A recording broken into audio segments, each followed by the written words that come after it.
Halo semuanya, pada kesempatan kali ini saya akan menjelaskan mengenai Break-Even Point atau BEP. Video based learning saya ini guna untuk memenuhi tugas mata kuliah analisis laporan keuangan yang diampu oleh Ibu Eva Malina Simatupang, SEMSI. Sebelumnya perkenalkan, nama saya Ika Prasilia dengan NIM 20050711023. Saya dari kelas BK5B Politeknik Negeri Medan. Berikut ini saya akan tampilkan konten-konten yang akan dibahas di dalam video ini. Pada video ini ada 9 konten yang akan dibahas. Yang pertama itu ada pengertian mengenai BEP, kemudian yang kedua ada tujuan analisis BEP, yang ketiga kelemahan analisis BEP, yang keempat macam-macam biaya BEP, kemudian yang kelima asumsi dan keterbatasan analisis BEP, yang keenam faktor yang mempengaruhi BEP, yang ketujuh dasar-dasar BEP, yang kedelapan rumus analisis BEP, dan yang terakhir itu ada contoh kasus mengenai BEP. Oke, langsung saja kita akan membahas mengenai apa sih itu break-even point. Analisis titik impas atau analisis pulang pokok atau dikenal juga dengan nama analisis break-even point atau BEP itu merupakan salah satu analisis keuangan yang sangat penting dalam perencanaan keuangan perusahaan. Analisis titik impas ini sering disebut analisis perencanaan laba atau profit planning. Analisis ini biasanya lebih sering digunakan apabila perusahaan ingin mengeluarkan suatu produk baru. Artinya, dalam memproduksi produk baru tentu berkaitan dengan masalah biaya yang harus dikeluarkan. Kemudian penentuan harga jual serta jumlah barang atau jasa yang akan diproduksi atau dijual ke konsumen. Analisis BEP digunakan untuk mengetahui pada titik berapa hasil penjualan sama dengan jumlah biaya, atau perusahaan beroperasi dalam kondisi tidak laba dan tidak rugi, atau laba sama dengan 0. Melalui titik BEP ini, kita akan dapat mengetahui bagaimana hubungan antara biaya tetap, biaya variabel, keuntungan, dan volume kegiatan atau penjualan atau produksi. Oleh karena itu, analisis ini juga sering disebut dengan Cost Profit Volume Analysis. Analisis BEP juga memberikan pedoman tentang berapa jumlah produk minimal yang harus dijual atau diproduksi. Tujuannya adalah agar perusahaan mampu memperoleh keuntungan yang maksimal. Artinya, dengan memproduksi sejumlah barang dengan kapasitas produk yang dimilikinya, perusahaan akan tahu batas minimal yang harus dijual dan keuntungan maksimal yang diperoleh apabila diproduksi secara penuh. Dengan demikian, dapat disimpulkan bahwa arti analisis BEP adalah suatu keadaan di mana perusahaan beroperasi dalam kondisi tidak memperoleh pendapatan atau laba dan tidak pula menderita kerugian. Artinya, dalam kondisi ini, jumlah pendapatan yang diterima sama dengan jumlah biaya yang dikeluarkan. Oke, selanjutnya tujuan analisis BEP. Penggunaan analisis BEP memiliki beberapa tujuan yang ingin dicapai, yaitu yang pertama, mendesain spesifikasi produk. Yang kedua, menentukan harga jual persatuan. Yang ketiga, menentukan jumlah produksi atau penjualan minimal agar tidak mengalami kerugian. Kemudian yang keempat, memaksimalkan jumlah produksi. Dan terakhir, merencanakan laba yang diinginkan. Di samping memiliki tujuan dan mampu memberikan manfaat yang cukup banyak bagi pemimpin perusahaan, analisis BEP juga memiliki beberapa kelemahan, yaitu yang pertama itu perlu asumsi, terutama mengenai hubungan antara biaya dengan pendapatan. Yang kedua, bersifat statis, artinya analisis ini hanya digunakan pada titik tertentu, bukan pada suatu periode tertentu. Kemudian yang ketiga, tidak digunakan untuk mengambil keputusan akhir.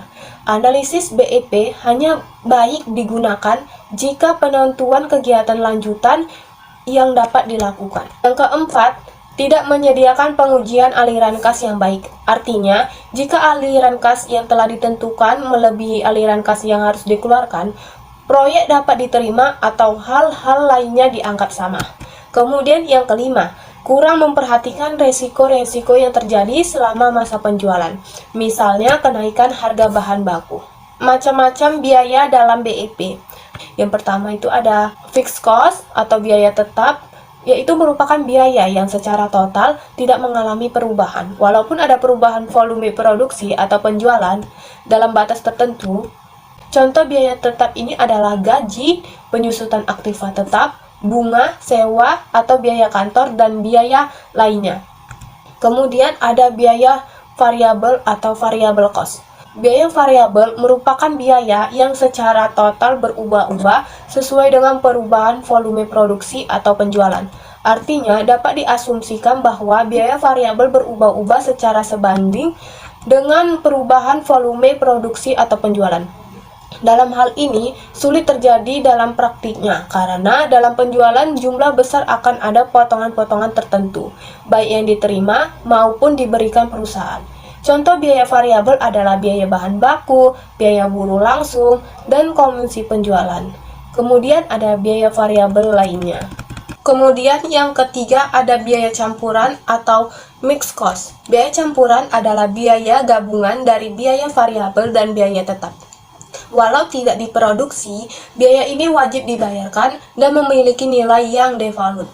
Namun, saat produksi dilakukan, maka jumlah biaya ini akan terus meningkat juga. Contohnya adalah biaya untuk tagihan air, listrik, dan bensin kendaraan operasional. Kemudian ada harga penjualan. Harga penjualan yakni harga yang dikeluarkan perusahaan untuk menjual barang atau jasa yang sudah diproduksi per unitnya. Harga ini terbentuk setelah semua biaya yang digunakan saat produksi dijumlahkan. Harga murni suatu produk disebut juga sebagai harga pokok penjualan, di mana labanya bernilai 0 dan nominalnya sama dengan nilai BEP. Kemudian ada laba atau keuntungan. Elemen terakhir yang menyusun perhitungan BEP adalah margin laba atau keuntungan. Nilai ini harus ditambahkan pada harga jual begitu BEP selesai dihitung. Tidak ada aturan khusus tentang aturan nilai pada bagian ini. Besarnya nilai ditentukan oleh perusahaan, berapapun nominalnya dan sesuai dengan harga jual yang diinginkan. Selanjutnya, asumsi dan keterbatasan analisis break-even point atau BEP. Menurut Mulyadi tahun 2016, dalam analisis break-even point yang digunakan beberapa asumsi-asumsi yang membuat metode ini memiliki keterbatasan. Keterbatasan karena asumsi tersebut terkadang tidak sesuai dengan kenyataan. Untuk memudahkan pemahaman, berikut ini saya uraikan tabel asumsi dan keterbatasan dalam analisis break-even point. Di sini asumsi dalam analisis break-even point yang pertama ada biaya harus dipisahkan antara biaya tetap dengan biaya variabel. Dari asumsi ini muncul keterbatasan, ada biaya yang sulit untuk dipisahkan. Kemudian asumsi yang kedua, biaya tetap secara total selalu konstan sampai tingkat kapasitas penuh. Dari asumsi ini ada keterbatasan. Pada perusahaan besar, umumnya dalam bekerja lebih efisien sehingga akan menekan biaya termasuk biaya tetap. Kemudian, asumsi yang ketiga, biaya variabel akan berubah secara proporsional dengan perubahan volume penjualan dan ada sinkronisasi antara produksi dan penjualan. Keterbatasan dari asumsi ini, dalam praktek perubahan biaya variabel sangat jarang berubah secara proporsional. Misalnya, bahan baku yang dibeli dalam jumlah besar akan menjadi lebih murah sehingga perubahan biaya variabel tidak proporsional dengan volume penjualan. Kemudian asumsi yang keempat, harga jual per unit barang tidak akan berubah berapapun jumlah unit yang terjual. Dari asumsi ini, keterbatasannya dalam kenyataannya kondisi tersebut sangat sulit untuk ditemukan. Kemudian asumsi yang kelima, hanya ada satu macam barang yang diproduksi atau jika lebih dari satu macam, maka komposisi penjualannya akan tetap konstan.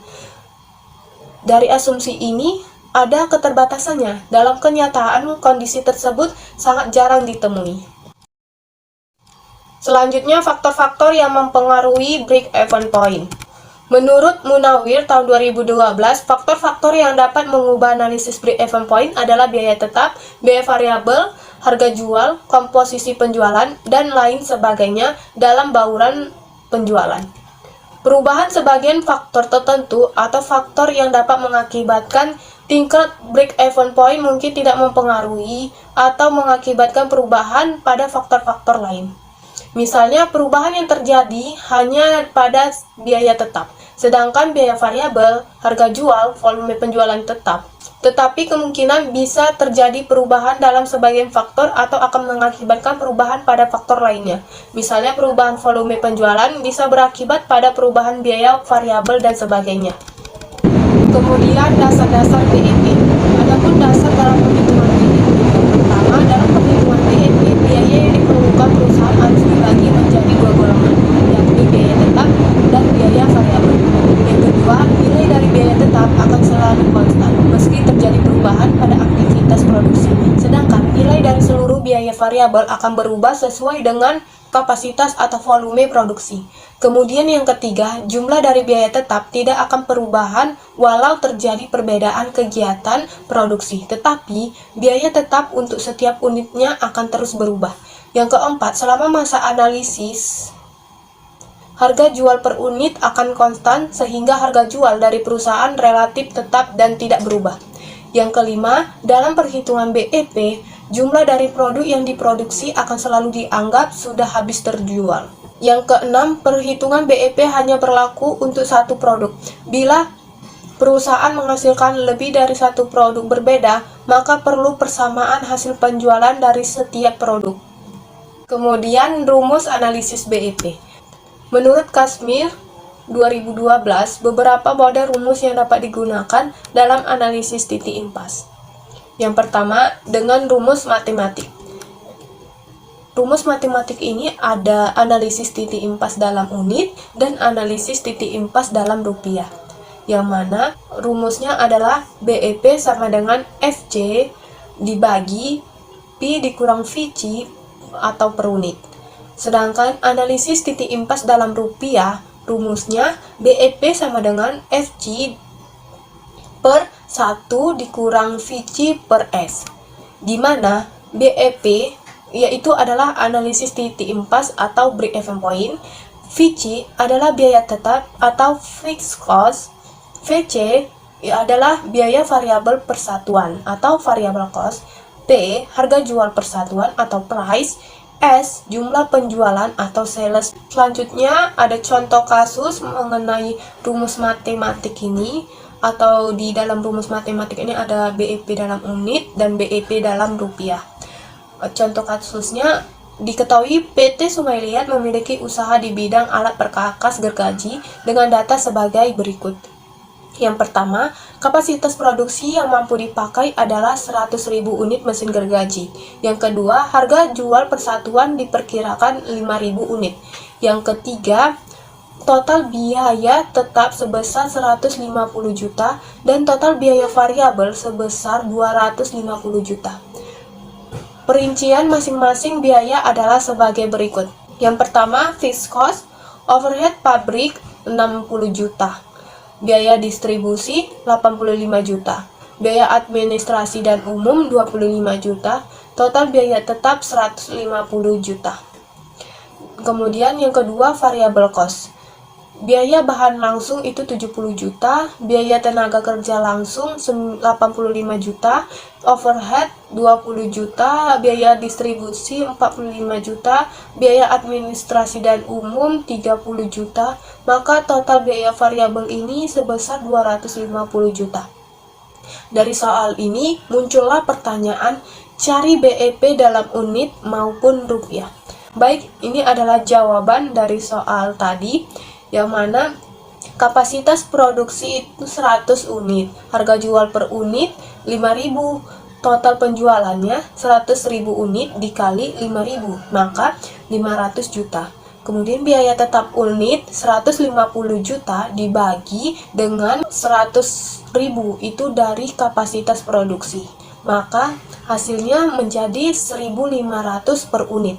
Kemudian biaya variabel unitnya 250 juta dibagi dengan kapasitas produksi sebesar 100.000 unit, maka biaya variabelnya adalah 2.500 per unit. Ringkasan budget laba rugi adalah sebagai berikut. total penjualan 100.000 unit dikali 5.000, hasilnya 500 juta. Kemudian total biaya variabel sebesar 250 juta. Kemudian margin income itu dari pengurangan total penjualan dikurang dengan total biaya variabel, maka muncul hasilnya sebesar 250 juta. Kemudian ada total biaya tetap. Total biaya tetap ini sebesar 150 juta. Maka labanya dari marginal income dikurang dengan total biaya tetap, maka hasilnya 100 juta atau 20%. Untuk mencari BEP dalam unit adalah, untuk BEP unit sama dengan 150 juta dibagi 5.000 dikurang 2.500, hasilnya 60.000 unit. Kemudian untuk mencari BEP dalam rupiah adalah sebagai berikut. BEP rupiah sama dengan 150 juta per 1 dikurang 250 juta dibagi 500 juta. Maka hasil BEP rupiahnya adalah 300 juta. Cara lain dapat dilakukan untuk membuktikan kedua hasil tersebut dengan BEP sama dengan unit BEP dikali harga jual unit. BEP sama dengan 60.000 unit dikali 5.000 sama dengan 300 juta rupiah. Kemudian yang kedua itu ada dengan coba-coba. Artinya kita mencoba memasukkan angka-angka yang kita inginkan sehingga akan terlihat batas laba atau rugi untuk setiap penjualan. Di samping ini ada merupakan contoh dari rumus coba-coba ini. Selanjutnya yang ketiga ada dengan grafik. Dari grafik akan terlihat bahwa setiap masing-masing unit penjualan terdapat informasi yang lengkap, seperti setiap rupiah penjualan, biaya tetap, biaya variabel, total biaya maupun laba atau rugi. Baik, dari gambar ini menunjukkan model dasar dari break-even point, di mana garis pendapatan berpotongan dengan garis biaya pada titik BEP. Sebelah kiri BEP menunjukkan daerah kerugian, sedangkan sebelah kanan BEP menunjukkan daerah keuntungan. Model ini memiliki asumsi dasar bahwa biaya per unit atau harga jual per unit dianggap tetap atau konstan, tidak tergantung dari jumlah unit yang terjual. Baik, sekian penjelasan atas materi yang saya sampaikan. Mohon maaf bila ada kesalahan kata atau pengucapan. Untuk perhatiannya saya ucapkan terima kasih dan semoga video ini dapat bermanfaat. Bye-bye.